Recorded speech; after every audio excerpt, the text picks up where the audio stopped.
Slogan উঠবে, আল্লাহর বরত্বের slogan উঠবে, আকাশ বাতাস মুখরিত হবে।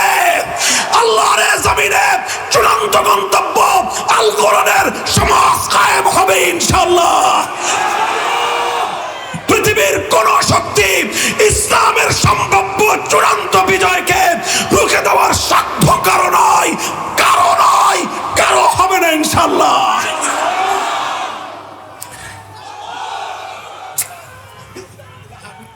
এইভাবে আপনারা পারবেন বুঝতে হবে।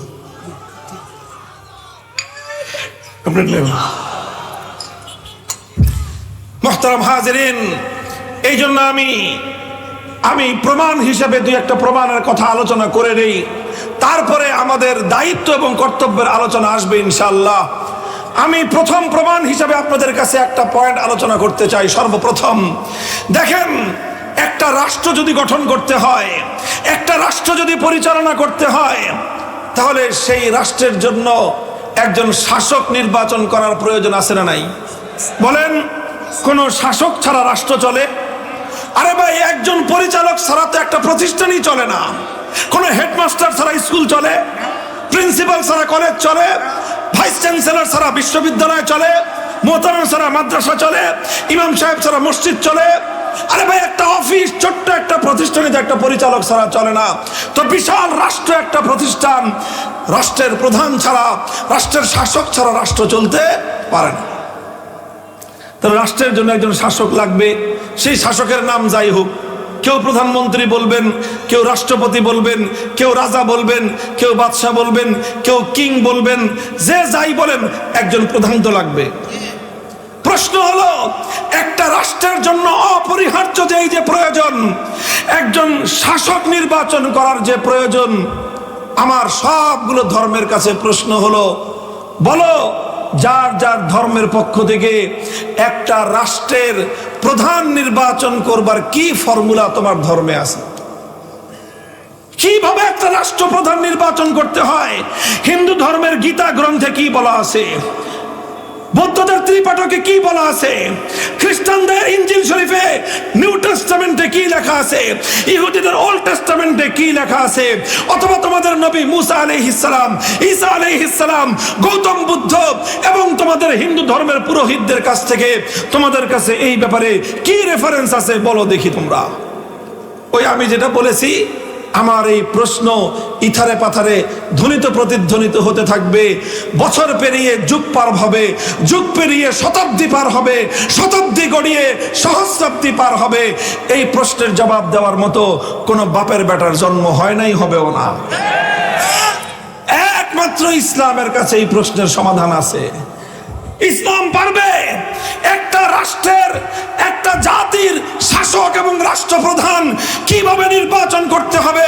ইসলাম তার ফর্মুলা শুধু দিয়েছে তাই নয়, ইসলাম এমন একটা ফর্মুলা দিয়েছে, যদি তুলনামূলক বিশ্লেষণ করা হয়, আজকের পাশ্চাত্যের গণতন্ত্রের দেয়া নির্বাচন ব্যবস্থার চেয়ে ইসলামের দেওয়া নির্বাচন ব্যবস্থা, শাসক নির্বাচনের পদ্ধতি হাজার গুণে শ্রেষ্ঠ এবং নির্ভুল। ইসলাম যেই ফর্মুলা দিয়েছে, সেই ফর্মুলাকে বলা হয় আহলুল হাল্লি ওয়াল আকদ। সেই ফর্মুলা অনুযায়ী রাষ্ট্রে শাসক নির্বাচন করবার আগে ভোটার নির্বাচন করতে হবে। আগে কি নির্বাচন হবে? আগে ভোটার নির্বাচন হবে, যে একটা রাষ্ট্রে শাসক নির্বাচনের জন্য ভোট দিতে পারবে কে, ভোট দিতে পারবে না কে। এই দুইটা আগে চিহ্নিত করবে ইসলাম। ইসলাম এমন একটা ব্যবস্থা দিয়েছে। বলবেন ব্যাপারটা কেমন? ব্যাপারটা একটু খোলাসা করে বলি আমি আপনাদের কাছে। ইসলাম যদি আলহামদুলিল্লাহ রাষ্ট্র ব্যবস্থা পরিচালনার দায়িত্ব পায়, সর্বপ্রথম নির্বাচন কমিশন সংস্কার করবে ইসলাম। নির্বাচন কমিশন করে নির্বাচন কমিশনকে একটা দায়িত্ব দিবে। সে দায়িত্বটা হলো, তুমি ভোটার আইডি কার্ড প্রণয়ন করো। এখন বর্তমানে আমার দেশের নির্বাচন কমিশনকে বানায় রাখছে, তারা ন্যাশনাল আইডি কার্ড দেয়। কি দেয়? National ID card. আমার দেশের যেটা ন্যাশনাল আইডি কার্ড, সেটাই ভোটার আইডি কার্ড। ইসলাম বলেছে না, একটা দেশে আইডি কার্ড শুধু ন্যাশনাল আইডি কার্ড এবং ভোটার আইডি কার্ড একটা হতে পারে না, বরং রাষ্ট্রের নাগরিকদের মধ্যে দুই ধরনের আইডি কার্ড থাকবে। কয় রকম? একটা থাকবে এনআইডি, ন্যাশনাল আইডি কার্ড, আরেকটা থাকবে ভোটার আইডি কার্ড, ভিআইডি তথা ভোটার আইডি কার্ড এটা প্রণয়ন করবে, এটা ব্যবস্থাপনা করবে নির্বাচন কমিশন। নির্বাচন কমিশনের কাজ ন্যাশনাল আইডি কার্ড দেওয়া নয়। ন্যাশনাল আইডি কার্ড এটা রাষ্ট্রের অন্য আরেকটা প্রতিষ্ঠান দিবে, হয় স্বরাষ্ট্র মন্ত্রণালয় দিবে, আর না হয় স্থানীয় সরকার মন্ত্রণালয় দিবে। সিটি কর্পোরেশন চেয়ারম্যানের অফিস থেকে ন্যাশনাল আইডি কার্ড দেওয়া হবে, আর নির্বাচন কমিশন শুধু ভোটার আইডি কার্ড দিবে। বলতে পারেন যে ন্যাশনাল আইডি কার্ড আর ভোটার আইডি কার্ডের মধ্যে পার্থক্য কি? ন্যাশনাল আইডি কার্ড আর ভোটার আইডি কার্ডের মধ্যে পার্থক্য হলেই ভোটার আইডি কার্ড যে কেউ পাবে না, সবাই ভোটার আইডি কার্ড পাবে না, কিন্তু ন্যাশনাল আইডি কার্ড একটা রাষ্ট্রের সকল নাগরিকরা পাবে। সেই রাষ্ট্রের চোর হোক, বাটপার হোক, ডাকাত হোক, খুনি হোক, সন্ত্রাসী হোক, অর্থ পাচারকারী হোক, মন্দ হোক, ভালো হোক, আলেম হোক, জালেম হোক, হুজুর হোক, মুজুর হোক, যত নাগরিক, প্রত্যেকটা নাগরিকের নাগরিক অধিকার হলো তারা প্রত্যেকে ন্যাশনাল আইডি কার্ড পাবে। ভোটার আইডি কার্ড সবাই পাবে না। ভোটার আইডি কার্ড পাওয়ার জন্য দুইটা ক্রাইটেরিয়ার ভিত্তিতে জনগণকে নির্বাচন করা হবে, বাছাই করা হবে। কয় ক্রাইটেরিয়া? দুইটা শর্তের ভিত্তিতে একজন নাগরিক ভোটার আইডি কার্ড পাবে। যেই নাগরিক দুই শর্ত পূরণ করতে পারবে সেই নাগরিক ভোটার আইডি কার্ড পাবে। তার প্রথম শর্ত হলো এই, নাগরিককে এতটুকু দক্ষতা এবং যোগ্যতা অর্জন করতে হবে দেশের জন্য, জাতির জন্য, জনগণের জন্য। কে শাসক নির্বাচিত হলে দেশের জনগণের মঙ্গল হবে, রাষ্ট্রের কল্যাণ হবে, এইটা যেই লোক বাছ বিচার করতে পারে, যে লোক সঠিক মানুষ, সঠিক প্রার্থী নির্বাচন করতে পারে, বাছাই করতে পারে, এরকম একজন যোগ্যতা সম্পন্ন লোকই একমাত্র ভোটার আইডি কার্ড পাবে। যারা যে ভালো মন্দ বাছ বিচার করতে পারে না, যেই ব্যক্তি কোন লোকটা শাসক হলে দেশের উন্নতি হবে, কোন লোকটা শাসক হলে জনগণের উন্নতি হবে, কোন লোকটা শাসন হলে দেশের মানুষের শান্তি আসবে, এই রকম বাছ বিচার যে করতে পারে না, এতটুকু দক্ষতা যোগ্যতা যার নাই, সে ইসলামের দৃষ্টিতে ভোটার হওয়ার যোগ্যতা রাখে না। দ্বিতীয় নম্বর যোগ্যতা লাগবে হলো তার মধ্যে আমানতদারি থাকতে হবে। কি থাকতে হবে? আহামরি কোন যোগ্যতার কথা বলতেছি না, আমানতদারি থাকতে হবে। আমানতদারি থাকলে কি হবে? ৫,০০০ টাকার ঘুষ খেয়ে অযোগ্য প্রার্থীকে সে কোনোদিন ভোট দিবে না। এক কাপ রং চা খেয়ে সে কোনোদিন একজন ভুল প্রার্থীর ব্যালটের মধ্যে ছিল মারবে না। যদি একজন মানুষের মধ্যে আমানতদারি থাকে, সে কোনো অর্থ পাচারকারী, সম্পদ লুটেরা, সন্ত্রাসী, খুনি, মাস্তানকে সে কোনোদিন ভোট দিবে না। এই জন্য ইসলাম দুইটা শর্তের ভিত্তিতে ভোটার আইডি কার্ড দিবে। যারা যারা ভোটার আইডি কার্ড পাবে তাদের জন্য ইসলামের দৃষ্টিতে একটা বিশেষ মর্যাদা অর্জন হলো।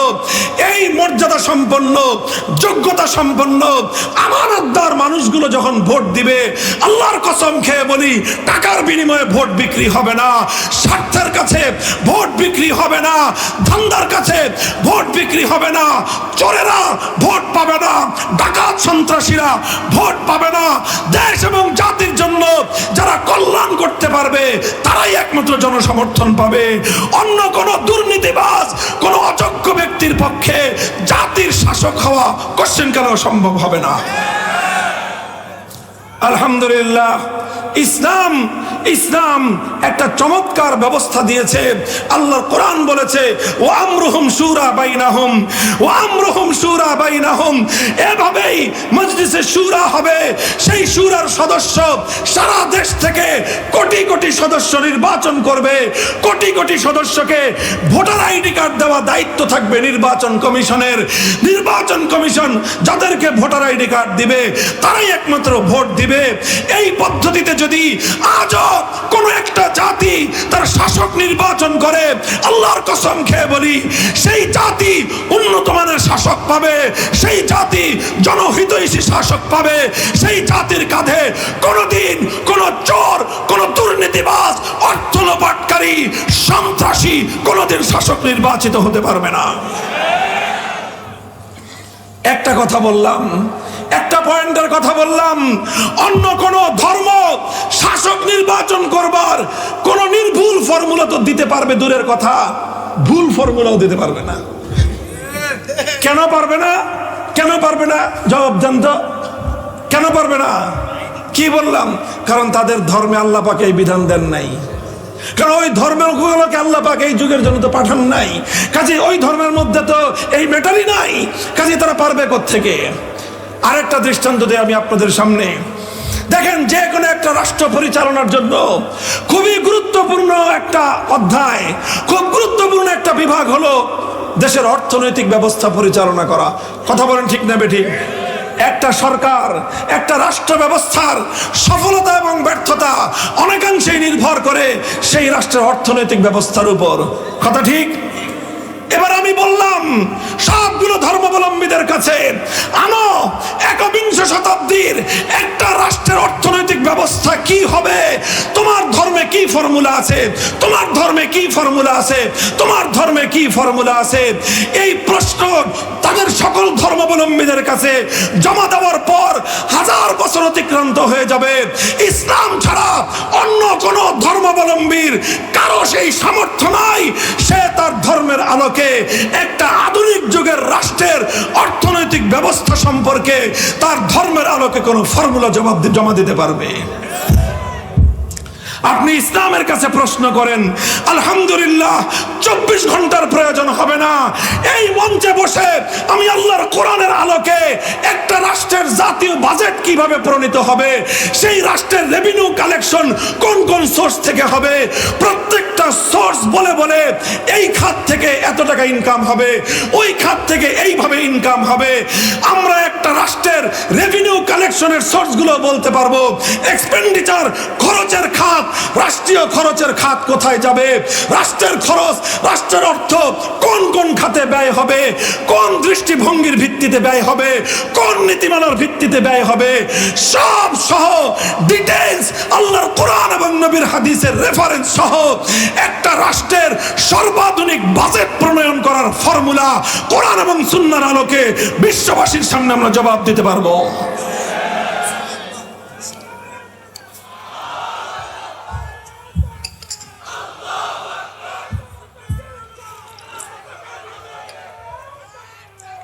এটা প্রশ্ন যে হিন্দু ধর্ম পারবে না কেন? আর পারবে না যেটা আপনি জানলেন কোত্থেকে হুজুর?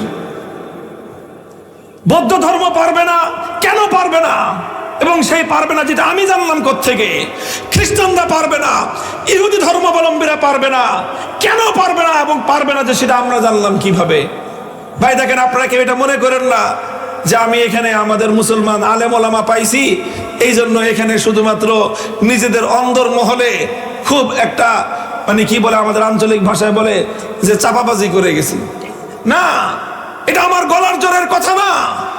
আমি জানি আমার এখানে মাইক লাগানো, দূর দূরান্ত পর্যন্ত আওয়াজ পৌঁছতেছে, আর এই এতগুলো মিডিয়া রেকর্ড করতেছে। আমি এখান থেকে ঢাকায় যাওয়ার আগেই সব মিডিয়ার মাধ্যমে এগুলো ইথারে পাথারে ভাসতে ভাসতে লক্ষ কোটি মানুষের কাছে সারা দুনিয়ায় ছড়ায় পড়বে।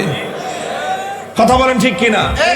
এটা মুসলমানরা শুনবে, হিন্দু বৌদ্ধ ইহুদি খ্রিস্টান সব ধর্মের ভাইয়েরা শুনবে, সবার কাছে যাবে, সেই যে যাবে জেনেই সেইভাবে পরিমাপ করে আমি কথা বলতেছি। এবং এটাই বলতেছি যে আধুনিক যুগের রাষ্ট্র ব্যবস্থার রূপরেখা ইসলাম ছাড়া অন্য কোন ধর্ম উপহার দিতে পারবে না। প্রশ্ন করবেন কেন পারবে না? কেন পারবে না? এর সরল উত্তর হলো, দেখেন, ধর্মতাত্ত্বিকদের বিশ্লেষণ হলো, তাদের ধারণা হলো পৃথিবীতে সব ধর্মই কোনো না কোনো যুগে আল্লাহর পক্ষ থেকে দুনিয়াতে আগমন করেছে। পরবর্তীতে সেই ধর্মগুলোর মেয়াদ শেষ, সেগুলো ডেট এক্সপায়ার হয়ে গিয়েছে, সেগুলো রহিত এবং মানসুখ হয়ে গিয়েছে, অথবা সেই ধর্মগুলো সেই মানুষদের দ্বারা বিকৃত হয়ে গিয়েছে, পরিবর্তিত হয়ে গিয়েছে। অরিজিনাল ধর্ম আর কোনোটাই দুনিয়াতে অবশিষ্ট নাই। অরিজিনাল ধর্ম আল্লাহ যেভাবে পাঠিয়েছিলেন অবিকৃত অবস্থায় জমিনের মধ্যে একমাত্র আছে ইসলাম। অন্য ধর্মগুলো আল্লাহ পাক পাঠিয়েছিলেন যেই যুগের জন্য, এগুলো সেই যুগের জন্য পারফেক্ট ছিল। আধুনিক যুগের জন্য আল্লাহ পাক পাঠিয়েছেন একমাত্র ইসলামকে, অন্য কোন ধর্মকে আল্লাহ পাক আধুনিক যুগের জন্য পাঠান নাই। তো অন্য ধর্মগুলো ধর্মগুলোকে পাঠিয়েছিলেন প্রাচীন যুগের জন্য, সেই ধর্মগুলো প্রাচীন যুগের জন্য পারফেক্ট ছিল। আধুনিক যুগের জন্য আল্লাহ পাঠিয়েছেন একমাত্র ইসলামকে, এই জন্য আধুনিক যুগের জন্য একমাত্র পারফেক্ট ধর্মের নাম হলো ইসলাম। এটা তো স্বাভাবিক কথা, যেই ধর্ম যেই যুগের এটা সেই যুগে চলবে, অন্য যুগে চলবে না। কথা বলেন ঠিক কিনা? হিন্দু ধর্ম আধুনিক যুগের ধর্ম নয়, বৌদ্ধ ধর্ম আধুনিক যুগের ধর্ম নয়, খ্রিস্ট ধর্ম, ইহুদি ধর্ম আসমানি ধর্ম, কিন্তু আধুনিক যুগের ধর্ম নয়। এই জন্য আধুনিক যুগের সমস্যার সমাধান এই ধর্মগুলোর মধ্যে আমার আল্লাহই দেন নাই, তো হিন্দু, বৌদ্ধ, খ্রিস্টান, ইহুদিরা পাবে কোত্থেকে? আল্লাহ যদি দিতেন ওখানে সমস্যার সমাধান, তাহলে সেটা তারা সমাধানটা পাইতো। আল্লাহ যেহেতু ওই ধর্মগুলোর মধ্যে ওই সমাধানটা দেন নাই, তাহলে ওই ধর্মের মধ্যে এই সমাধান আসবে কোত্থেকে? এই জন্য ওই ধর্মগুলোর মধ্যে রাষ্ট্র ব্যবস্থা সংক্রান্ত কোন রূপরেখা তারা জমা দিতে পারবে না। এটা হলো আমার চ্যালেঞ্জ। এটা কি আমার চ্যালেঞ্জ? এটা একটা জ্ঞানগত চ্যালেঞ্জ, এটা বুদ্ধিবৃত্তিক চ্যালেঞ্জ, এটা একটা আলোচনার সাবজেক্ট হিসেবে আমার চ্যালেঞ্জ। আপনারা যদি বলেন যে আপনি চ্যালেঞ্জ করে গেলেন, প্রমাণ কি? আমি আপনাদের সামনে একটা একটা করে এখন 2-3টা প্রমাণ আলোচনা করব, আমার আলোচনা সমাপ্ত হয়ে যাবে। আমি কয়েকটা প্রমাণ আপনাদের সামনে আলোচনা করব। 1 নম্বর প্রমাণ আমি আলোচনা করব। দেখেন, একটা, আপনাকে আমার আলোচনা বুঝতেছেন? দেখেন, প্রয়োজনীয় সময়ে যেগুলো প্রয়োজন আল্লাহর কোরআন এবং ইসলাম থেকে, সেই বিষয়গুলি কথা বলা আমার অভ্যাস। আমি চাই যে এখানে সবাই আলোচনা বুঝবে, শুধু শুনবে না। কথা ঠিক? হ্যাঁ, আমার আলোচনায় আপনারা অনেকেই আশা করে আসছেন যে একটু নারায়ে তাকবীর স্লোগান দিবেন। এখনো পর্যন্ত হুজুর সেরকম কোন নারায়ে তাকবীর স্লোগান দেওয়ার মতো কোনো বক্তব্য তো দিল না। আমি আপনাদেরকে হতাশ করব না ইনশাআল্লাহ। আপনারা দোয়া করেন আল্লাহ আমাকে সুস্থ রাখুক। আর একটা জ্বলন্ত দৃষ্টান্ত দিয়ে এই বিষয়ে দেখেন, খুব খেয়াল করে বুঝেন। এগুলো তো আমি তাত্ত্বিক কথা বললাম, এখন একটা প্র্যাকটিক্যাল কথা বলি। প্র্যাকটিক্যাল কথা, সারা দুনিয়ার একটা প্র্যাকটিক্যাল চিত্র আমি আপনাদের সামনে বলি। আপনারা শহর অঞ্চলের সচেতন মানুষ, বর্তমান পৃথিবীতে যে কোনো ব্যবসায়িক, প্রাতিষ্ঠানিক, অর্থনৈতিক কার্যকলাপ পরিচালনা করবার জন্য ব্যাংকিং ব্যবস্থার দরকার আছে না নাই? বলেন, আছে না নাই?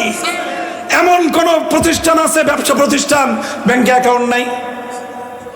ব্যাংকের অ্যাকাউন্ট ছাড়া ব্যবসা বাণিজ্য করা যায়, এক্সপোর্ট ইম্পোর্ট করা যাবে, বহির্বিশ্ব থেকে আমদানি রপ্তানি করা যাবে, ইন্টার রিলেশন, এক শহর থেকে আরেক শহরে অর্থ লেনদেন করা সম্ভব এখন ব্যাংকিং চ্যানেল ছাড়া?